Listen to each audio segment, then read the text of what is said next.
ನಮಸ್ಕಾರ. ವಿಶ್ವಾನಿ ಟಿವಿಗೆ ಸ್ವಾಗತ. ನಾನು ಚಿದಾನಂದ ರುದ್ರ ಫುರ್ಮಾಟ್. ಕಳೆದ ಸರ್ಕಾರದ ಅವಧಿಯಿಂದ ಕರ್ನಾಟಕ ರಾಜ್ಯ ರಾಜಕೀಯದಲ್ಲಿ ಮೀಸಲಾತಿಯ ಬಿರುಗಾಳಿಯ ಬಿಸಿ ರಾಜಕೀಯ ಪಕ್ಷಗಳಿಗೆ ದೊಡ್ಡ ತಲೆನೋವನ್ನು ತಂದಿಟ್ಟಿದೆ. ಅದರಲ್ಲೂ ಅನೇಕ ವರ್ಷಗಳಿಂದ ಉತ್ತರ ಕರ್ನಾಟಕ ಭಾಗದಲ್ಲಿ ಹೊತ್ತಿ ಉರಿಯುತ್ತಿರುವ ಪಂಚಮಸಾಲಿ ಕಿಚ್ಚು ಇನ್ನೂ ಆರುತ್ತಿಲ್ಲ. ಬೂದಿ ಮುಚ್ಚಿದ ಕೆಂಡದಂತಿರುವ ಮೀಸಲಾತಿ ಬೆಂಕಿ ಆಗಾಗ ಹೊಗೆಯಾಡುತ್ತಲೇ ಇರುತ್ತೆ. ಕೂಡಲ ಸಂಗಮದ ಬಸವಜಯ ಮೃತ್ಯುಂಜಯ ಸ್ವಾಮೀಜಿಗಳು ಈ ಹೋರಾಟದ ಮುಂಚೂಣಿಯಲ್ಲಿದ್ದಾರೆ ಮತ್ತು ಪಂಚಮಸಾಲಿ ಸಮಾಜದ ಕೆಲ ರಾಜಕೀಯ ನಾಯಕರು ಇದರಲ್ಲಿ ಕೈಜೋಡಿಸಿದ್ದಾರೆ.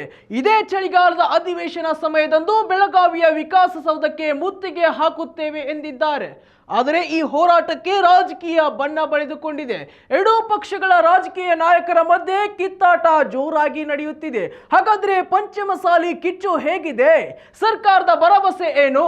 ಪಂಚಮಸಾಲಿ ಪೊಲಿಟಿಕಲ್ ಲೀಡರ್ಸ್ ಏನ್ ಹೇಳ್ತಾರೆ? ಸ್ವಾಮೀಜಿಗಳ ಹೋರಾಟ ಯಾವ ರೀತಿ ಇರುತ್ತೆ? ಅದೆಲ್ಲವನ್ನ ಡೀಟೇಲ್ ಆಗಿ ಹೇಳುತ್ತೇನೆ, ಕೇಳಿ.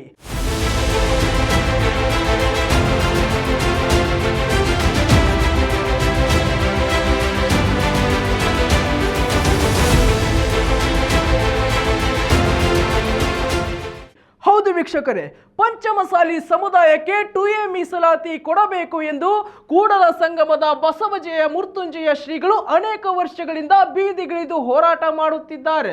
ಶ್ರೀಗಳ ಹೋರಾಟಕ್ಕೆ ಇಡೀ ಪಂಚಮಸಾಲಿ ಸಮುದಾಯ ಬೆನ್ನಿಗೆ ನಿಂತಿದೆ ಮತ್ತು ಎರಡೂ ಪಕ್ಷಗಳ ರಾಜಕೀಯ ನಾಯಕರು ಬೆಂಬಲ ಕೊಟ್ಟಿದ್ದಾರೆ.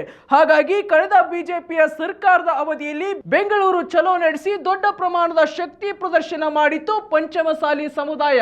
ಬೆಂಗಳೂರು ಅಷ್ಟೇ ಅಲ್ಲ, ರಾಜ್ಯದ ಅನೇಕ ಭಾಗಗಳಲ್ಲಿ ಸಮಾವೇಶ ನಡೆಸಿ ಒಗ್ಗಟ್ಟು ಪ್ರದರ್ಶಿಸಿತ್ತು. ಇದಕ್ಕೆ ಕಾಂಗ್ರೆಸ್ ಮತ್ತು ಬಿಜೆಪಿಯ ರಾಜಕೀಯ ನಾಯಕರು ಸಾಥ್ ಕೊಟ್ಟಿದ್ದರು.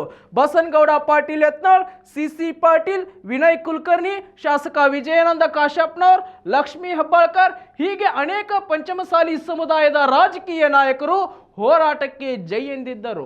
ಮೀಸಲಾತಿಗಾಗಿ ಅಂದು ಬಿಜೆಪಿ ಸರ್ಕಾರವಿದ್ದಾಗ ಹೋರಾಟ ಮಾಡಿದ್ದ ಕಾಂಗ್ರೆಸ್ ನಾಯಕರು ಇಂದು ಅದೇ ಹೋರಾಟದ ವಿಷಯವಾಗಿ ಸ್ವಾಮೀಜಿ ವಿರುದ್ಧ ಮತ್ತು ಹೋರಾಟಕ್ಕೆ ಬೆಂಬಲ ಕೊಡುತ್ತಿಲ್ಲ.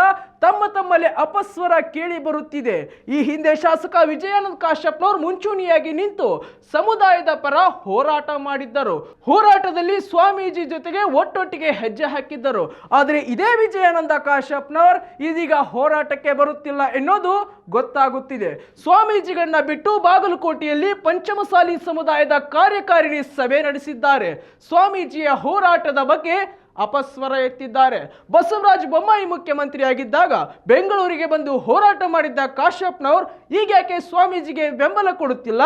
ತಮ್ಮ ಸರ್ಕಾರ ಇರುವ ಕಾರಣಕ್ಕೆ ಅಥವಾ ಸಿಎಂ ಸಿದ್ದರಾಮಯ್ಯ ಅವರು ಏನಾದರೂ ಸೂಚನೆ ಕೊಟ್ಟರೆ ಅಂದು ಹೋರಾಟ, ಇಂದು ಏಕಿಲ್ಲ ಹೋರಾಟ? ಇವೆಲ್ಲ ಪ್ರಶ್ನೆಗಳು ಪಂಚಮಸಾಲಿ ಸಮುದಾಯದಲ್ಲಿ ಹೆಚ್ಚು ಕೇಳಿ ಬರುತ್ತಿದೆ. ಮತ್ತು ಕಳೆದ ವರ್ಷಗಳಿಂದ ಒಂದೇ ವೇದಿಕೆ ಹಂಚಿಕೊಂಡಿದ್ದ ಯತ್ನಾಳ್ ಮತ್ತು ಕಾಶಪ್ಪನವರ್ ಇದೀಗ ಬಾಯಿಗೆ ಬಂದಂತೆ ಬೈದುಕೊಂಡು ದೂರವಾಗಿದ್ದಾರೆ. ತಮ್ಮ ಸಮುದಾಯದ ನಾಯಕರಲ್ಲೇ ಒಗ್ಗಟ್ಟಿಲ್ಲ ಎಂದು ಇತರರು ಮಾತನಾಡಿಕೊಳ್ಳುತ್ತಿದ್ದಾರೆ. ಶಾಸಕ ಕಾಶಪ್ಪನವರು ಯತ್ನಾಳರ ಬಿರುಕು ಒಂದು ಕಡೆಯಾದರೆ ಅತ್ತ ಸಚಿವೆ ಲಕ್ಷ್ಮೀ ಹೆಬ್ಬಾಳ್ಕರ್ ಕೂಡ ಸಾಫ್ಟ್ ಆಗಿ ಮಾತನಾಡುವ ಕೆಲಸ ಮಾಡಿದ್ದಾರೆ. ಸರ್ಕಾರಕ್ಕೆ ಮುಜುಗರ ತರುವ ಕೆಲಸ ಆಗಬಾರದು, ನಮ್ಮ ಸಮುದಾಯಕ್ಕೆ ಮೀಸಲಾತಿ ಕೊಡಿಸಬೇಕು ಎನ್ನುವುದು ನನ್ನ ಆಸೆ ಕೂಡ ಎಂದು ಅಡ್ಡಗೋಡೆ ಮೇಲೆ ದೀಪ ಇಡುವ ಮಾತನಾಡಿದ್ದಾರೆ.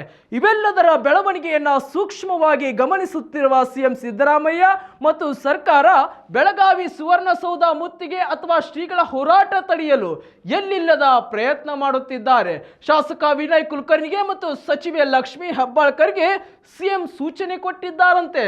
ಶ್ರೀಗಳ ಜೊತೆ ಮಾತನಾಡಿ ಹೋರಾಟ ತಡೆಯಲು ಪ್ರಯತ್ನ ಮಾಡಿ ಎಂದು ಹೇಳಿದ್ದಾರಂತೆ. ಆದರೆ ಸಂಧಾನ ಮಾತ್ರ ಸಕ್ಸಸ್ ಆಗಿಲ್ಲ ಎಂದು ಕಾಣುತ್ತಿದೆ. ಇದೇ ವಿಚಾರವಾಗಿ ಮಾತನಾಡಿರುವ ಶ್ರೀಗಳು ಮೀಸಲಾತಿ ಹೋರಾಟದ ಸಮಯದಲ್ಲಿ ಕಾಂಗ್ರೆಸ್ನಲ್ಲಿದ್ದವರು ಬಿಜೆಪಿಯ ವಿರುದ್ಧ ಮಾತನಾಡಿದ್ದರು. ಈಗ ಅವರು ಸರ್ಕಾರಕ್ಕೆ ಮುಜುಗರ ಆಗಬಾರದು ಎಂದು ಹಿಂದಿನಂತೆ ಮಾತನಾಡುತ್ತಿಲ್ಲ.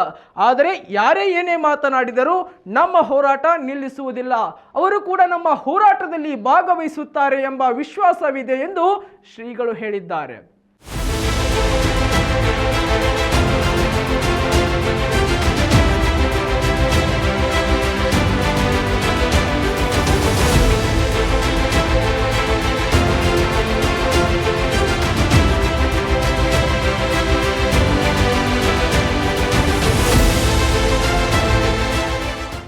ಒಟ್ಟಿನಲ್ಲಿ ವೀಕ್ಷಕರೇ, ರಾಜಕೀಯ ನಾಯಕರ ವಾಕ್ಸಮರ ಏನೇ ಇದ್ದರೂ ಶ್ರೀಗಳು ಮಾತ್ರ ಹೋರಾಟ ಕೈಬಿಟ್ಟಿಲ್ಲ. ಸುವರ್ಣಸೌಧಕ್ಕೆ ಮುತ್ತಿಗೆ ಹಾಕುತ್ತೇವೆ ಎಂದಿದ್ದಾರೆ. ಆದರೆ ಅಂದಿನ ಅಧಿವೇಶನ ಸಮಯದಲ್ಲಿ ನಡೆಯುವ ಹೋರಾಟಕ್ಕೆ ಯಾವ ನಾಯಕರು ಬರುತ್ತಾರೆ ಎನ್ನುವುದು ಕಾದು ನೋಡಬೇಕಾಗಿದೆ. ಮತ್ತು ಸರ್ಕಾರ ಶ್ರೀಗಳಿಗೆ ಯಾವ ಸಮುದಾಯಕ್ಕೆ ಯಾವ ಭರವಸೆಯನ್ನ ನೀಡಲಿದೆ ಎನ್ನುವುದು ಕೂಡ $1 ಮಿಲಿಯನ್ ಪ್ರಶ್ನೆಯಾಗಿದೆ. ಇದಾಗಿತ್ತು ವೀಕ್ಷಕರೇ ಇವತ್ತಿನ ಸ್ಪೆಷಲ್ ಸ್ಟೋರಿ. ಮತ್ತಷ್ಟು ವೈವಿಧ್ಯಮಯ ಸುದ್ದಿಗಳಿಗಾಗಿ ವಿಶ್ವವಾಣಿ ಟಿವಿ ಚಾನೆಲ್ ಅನ್ನು ಸಬ್ಸ್ಕ್ರೈಬ್ ಮಾಡಿ. ನಮಸ್ಕಾರ.